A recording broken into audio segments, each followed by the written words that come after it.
अगर आपको अपने ऊपर घमंड हो जाए तो एक बार शमशान का चक्कर लगा लेना, क्योंकि आपसे बेहतर लोग वहाँ राख बने हुए पड़े हैं। आज की कहानी है एक बड़े व्यापारी की, बिजनेसमैन की, जो बड़े बड़े स्टेडियम में स्पीच दे रहा था। वो अपनी कहानी सुना रहा था। वो बता रहा था लाइफ में बाउंस बैक कैसे करते हैं, और उन्हें जीवन में 3 गुरु मिले।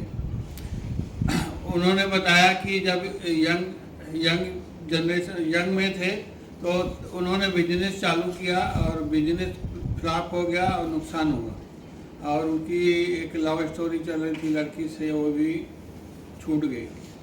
प्रोफेशनल लाइफ पर्सनल लाइफ दोनों में उसको नुकसान भरना पड़ा, और वो डिप्रेशन में रहने लगा, टेंशन में रहने लगा कि क्या करूं मैं।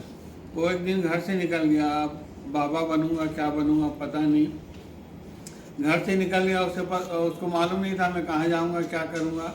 तो उसको रास्ते में 3 गुरु मिले। पहला गुरु तो उसी दिन मिल गया जिस दिन ये निकला। निकलते निकलते एक छोटे शहर में पहुंचा, रात हो गई, और वहाँ देखा कि पूरा अंधेरा हो गया है। लोगों की दुकानें बंद है, घर के दरवाजे बंद है। ये सोच रहा था कहीं एक रात कहीं आराम करने के लिए मिल जाए किसी के घर में, तो फिर सवेरे निकल जाऊं। तो आगे जैसे बढ़ा तो एक व्यक्ति दिखा, दीवार में छेद कर रहा था। ये जाके पहुंचा उसके पास, भाई साहब अगर आपकी मेहरबानी हो गई, आप अपने घर में एक रात मुझे शरण दे दे, आराम करूंगा, मैं सुबह निकल जाऊंगा। बोले पागल हो गए क्या? मैं भाई चोर हूँ, मैं दूसरे, मेरा घर नहीं है, मैं तो यहाँ चोरी करने आया हूँ, दीवार में छेद कर रहा हूँ। तो फिर उन्होंने कहा देखो भाई अगर हो सके तो। फिर चोर को लगा कि ये बंदा अच्छा दिख रहा है, बोले चलो ठीक है मेरे साथ।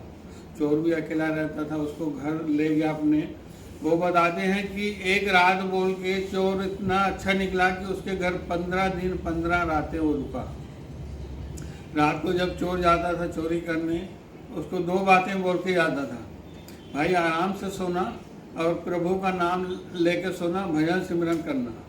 जैसे ही वो सवेरे आता था चोरी करके आता था, तो ये व्यक्ति पूछता था क्या हुआ भाई, आज कुछ हाथ लगा? तो बोलता था नहीं आज तो नहीं लगा है, हो सकता है कल लगे, ईश्वर की कृपा होगी, ईश्वर पर विश्वास है। तो 15 दिन लगातार उसको मतलब ऐसा लगा कि वो चोर भी एक मोटिवेशन उसको सिखा रहा है, पॉजिटिव सिखा रहा है कि लाइफ में कभी भी घबराना नहीं है, विश्वास रखना चाहिए, आज नहीं तो कल होगा।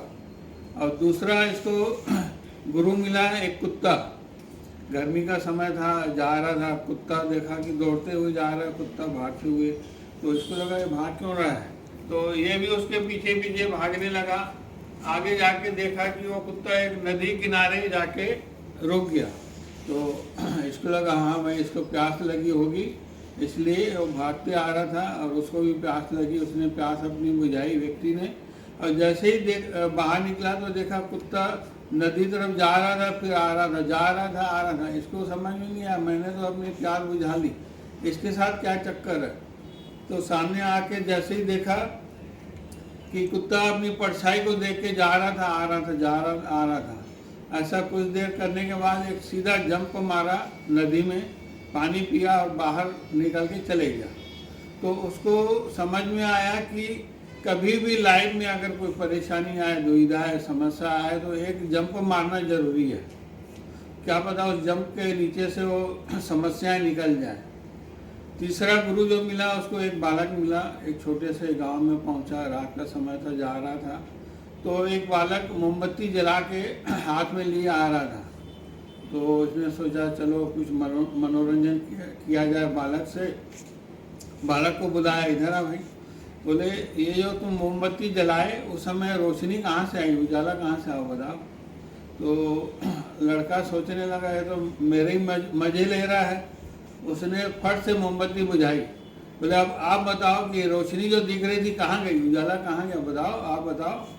तो उसको समझ में आया कि लाइफ में कभी भी घमंड नहीं करना चाहिए, कभी भी ज़्यादा ज्ञानी नहीं बनना चाहिए। आपसे ज़्यादा